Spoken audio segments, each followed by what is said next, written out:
Hey there, footy fans. Time for some more footy fun with FootyFin. And look, while I'm still hurting and a bit depressed after that Broncos narrow last-minute loss to the Panthers the other night, rather than focus on that and on things like Taruva being offside at Crichton's kick in the 70-odd minute, and other things that didn't go Broncos' way, I'm going to focus on some positives here. I'm going to focus on a positive story for the Broncos, ultimately, and then compare that and think about parallels and learnings that Rugby Australia and the Wallabies can take away. And I've done a bit of research here and looked back over the past 40 years or so, and it's amazing some of these parallels that have occurred, and they both went through golden eras or golden periods at the same time. So let me just run over a few things here first before a suggestion for the future. So in 1984, a Brisbane representative team entered the National Panasonic Cup, which was a midweek knockout against New South Wales, now NRL clubs and others. Brisbane actually won that. They defeated Eastern Suburbs in the final. In the same year, the Wallabies went on their Grand Slam tour of the UK and Ireland, beating Ireland, England, Wales and Scotland, and then also the Barbarians. Now, in the Brisbane team that won the Panasonic Cup, there were some names that would become synonymous with the Broncos, like Foundation Captain and 5'8" Wally Lewis. And with the Wallabies in the Grand Slam, likewise, some big names like Campese, Nick Farr-Jones, Michael Liner, etc. So in 1987, the Broncos was founded as a club, and in 1988 they entered the Premiership, the first ever Queensland team in the NSWRL. They just missed out on the finals in that year. In 1987, the very first Rugby World Cup happened in Australia and New Zealand, and the Wallabies, disappointingly, were beaten by France in the semi-final and narrowly missed out on the final. Fast forward a few years of development, in 1991, the Wallabies won the Rugby World Cup for the first time.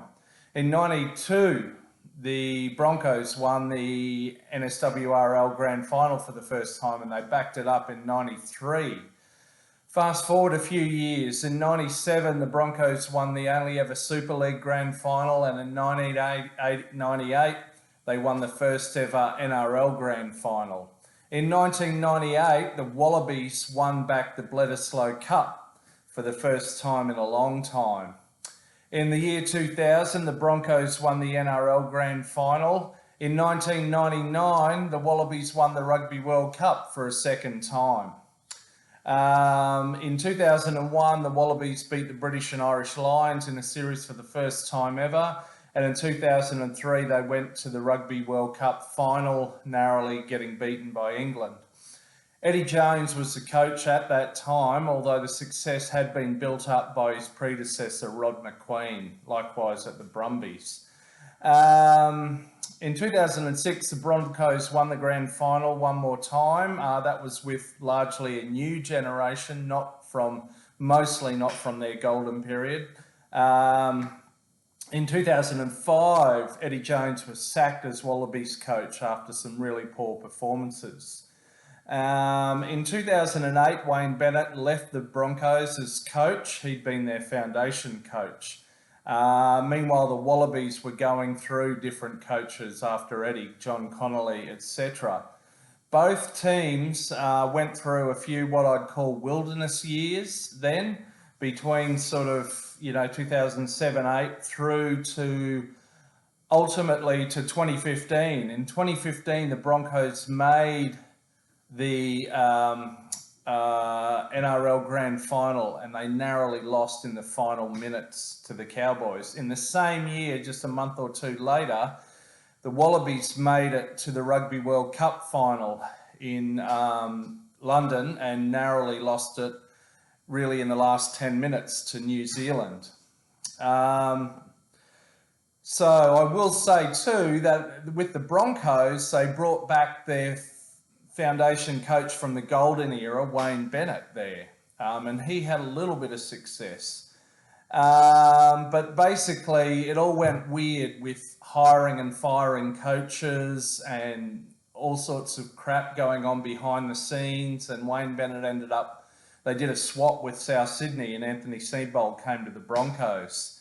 Sound a bit familiar with hiring and firing coaches and that sort of thing. That proved out to be an absolute disaster for the Broncos.